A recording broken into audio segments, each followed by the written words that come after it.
तो हेलो दोस्तों, आज हम इस वीडियो में C A inter F M chapter leverages के फर्स्ट इलस्ट्रेशन को समझेंगे। इससे पहले मैं आपको कुछ बताना चाहता हूँ। आइए इस चैप्टर के बारे में थोड़ा देख लेते हैं। ये सबसे पहले ऊपर क्या आता है, sale. Sale minus variable cost. ठीक है, वेरिएबल कॉस्ट मतलब कि प्रोडक्ट को प्रोड्यूस करने का जो भी वेरिएबल खर्चा होता है, ठीक है, ये फिक्स नहीं होता है। ये आप जितने यूनिट बनाते हो उसके हिसाब से बढ़ता घटता रहता है।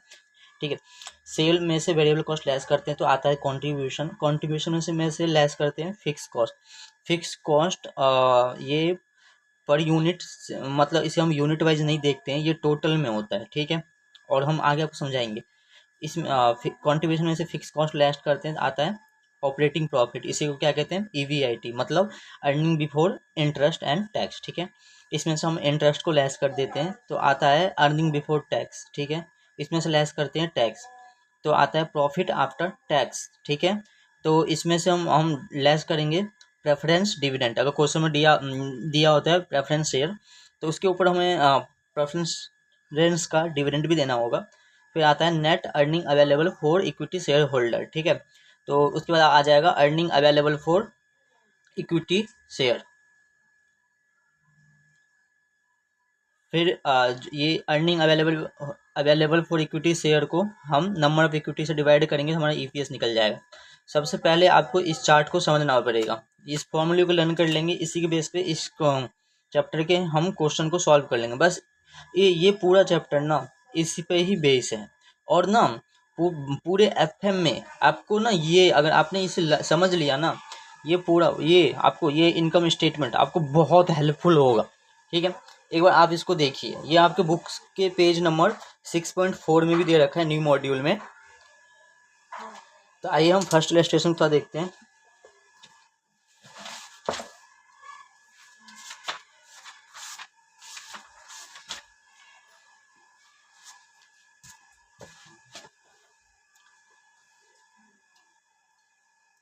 इस इलस्ट्रेशन में क्या दे रखा है, एक कंपनी है जो कि प्रोड्यूस एंड सेल करती है 10,000 शर्ट, और शर्ट का सेल प्राइस कितना है, 500 रुपये पर शर्ट है ये। और वेरिएबल कॉस्ट कितना है, 200 रुपये पर shirt. And fix operating cost कितना है, 25 लाख रुपए। ठीक है, तो आपको इसमें निकालना क्या है, ऑपरेटिंग लिवरेज। मैं आपको आराम से समझाता हूँ। ठीक है, हाँ, पहले हम थोड़ा इनकम स्टेटमेंट के बारे में एक बार पढ़ लेते हैं। आइए, सबसे ऊपर क्या आता है, सेल।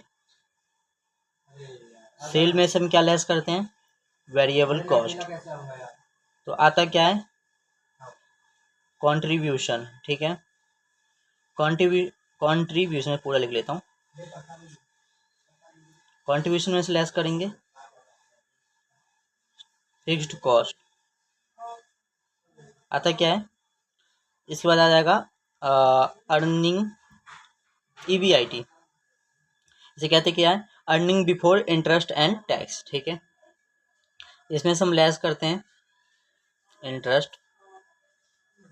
इसके बाद आ जाता है अर्निंग बिफोर टैक्स। ठीक है, एक मिनट।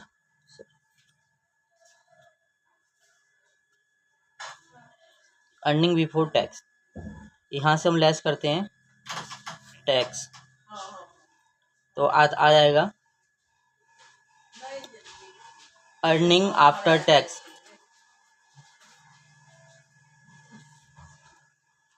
Earning after tax. ठीक है, इस चैप्टर में हमें बस इतना ही जरूरत है, पहले अभी इतना ही समझना है।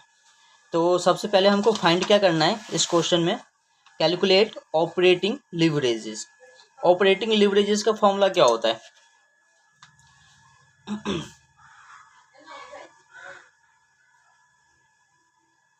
ऑपरेटिंग, इसका फॉर्मूला होता है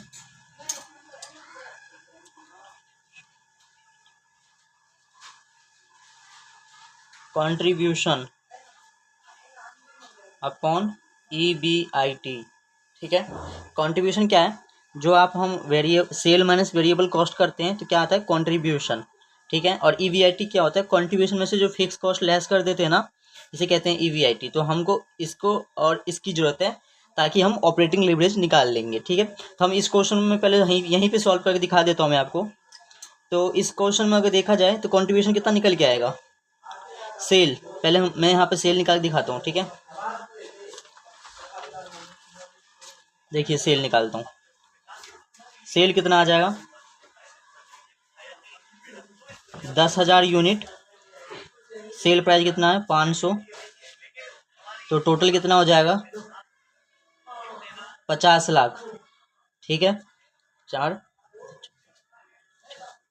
50 लाख रुपीज़। ठीक है, लेस कर देंगे वेरिएबल कॉस्ट। वेरिएबल कॉस्ट कितना है, 10,000 यूनिट के हिसाब से 200 रुपये,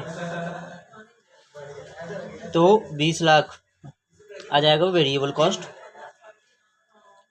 ठीक है, तो हमारा कंट्रीब्यूशन आ जाता है यहाँ पे कितना निकल के आ जाएगा, 30 लाख।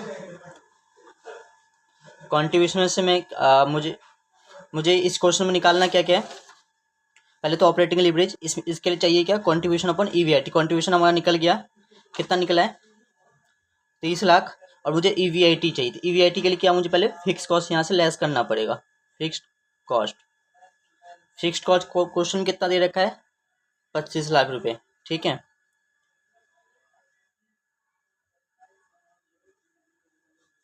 तो आंसर आ जाएगा EBIT हमारे कितना निकल आ जाएगा, 5 लाख रुपए। तो क्या हम लेवरेज के लिए हमें दोनों चीज़ मिल गई, कंट्रीब्यूशन अपॉन EBIT हम कर लेंगे। ठीक है, आइए हम आगे बताते हैं। तो कंट्रीब्यूशन हमारा कितना निकल के आ गया, हमारा कंट्रीब्यूशन है 30 लाख, EBIT है 5 लाख। कंट्रीब्यूशन हो जाएगा 30 लाख अपॉन EBIT कितना है, 5 लाख। ठीक है, इसको मैं सॉल्व कर लेता हूँ। ये कैलकुलेट कर लेंगे तो कितना आ जाएगा, 6। ठीक है, तो हमारा पहला रिक्वायरमेंट सॉल्व हो गया। अब सेकंड क्या है, इफ सेल आर मतलब अप इंक्रीज हो रहा है कितने से, 10% से, तो देन कंप्यूट द EBIT। तो यहाँ पे आपको एक फॉर्मूला समझना पड़ेगा, मैं समझा देता हूँ। तो दोस्तों इसके लिए आपको ना एक फॉर्मूला समझना पड़ेगा। मैंने फॉर्मूले निकाल के रखे हुए हैं, एक मिनट। हाँ, देख लीजिए, ये ऑपरेटिंग लीवरेज के ना ये 4 फॉर्मूले होते हैं, आप ना कहीं नोट कर लीजिए। पहला फॉर्मूला क्या है, कंट्रीब्यूशन अपन EBIT, जो हमने अभी अभी सॉल्व किया है। उसके बाद क्या है, एक फॉर्मूला होता है change in EBIT upon change in sale. ठीक है, तो ये चीज सेकेंड फॉर्मूला। थर्ड फॉर्मूला क्या होता है, 1 upon marginal of safety. Marginal of safety क्या होता है, आपने मतलब ग्रुप 1 के कॉस्टिंग का एक चैप्टर होता है मार्जिनल कॉस्ट, उसमें आपने पढ़ा होगा मार्जिनल ऑफ सेफ्टी सेल, ये वही होता है। ठीक है, चौथा फॉर्मूला क्या होता है, कंबाइंड लीवरेज अपॉन में फाइनेंशियल लीवरेज। ठीक है, ये 4 फॉर्मूले ऑपरेटिंग लीवरेज से रिलेटेड है, इसको आप लिख लीजिए और क्वेश्चन के अकॉर्डिंग मैं आपको सारे फॉर्मूले समझाता रहूँगा। तो आइए क्वेश्चन पे आते हैं। तो अभी जो हमारा ये यहाँ जो फॉर्मूला लगेगा ना, इफ़ सेल इंक्रीज 10%, मतलब सेल 10% से इंक्रीज हो रहा है, तो EBIT पर कितना इम्पैक्ट आएगा। तो ये ना सेकंड वाले फॉर्मूले की बात कर रहा है, यहाँ पे हमारा ना सेल इंक्रीज, ये इसकी बात कर रहा है। सेल हमारा कितने से इंक्रीज हो जाएगा, 10% से। और ना ये फॉर्मूला किसका होता है, ऑपरेटिंग लीवरेज का। ठीक है, तो ऑपरेटिंग लीवरेज हमने इस फॉर्मूले से पुट निकाला था, वो हम यहाँ पे रख देंगे। जब हम यहाँ पे ऑपरेटिंग लीवरेज रख देंगे और ये हमको चेंज इन सेल दे रखा है, तो हमारा ये निकल के आ जाएगा, तो हमें EBIT का इम्पैक्ट पता चल जाएगा। ये सॉल्व करते हैं।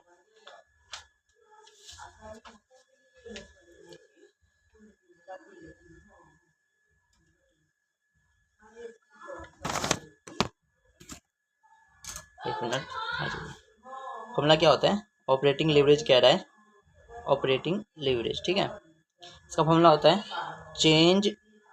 Percentage change in EBIT upon percentage change in cell.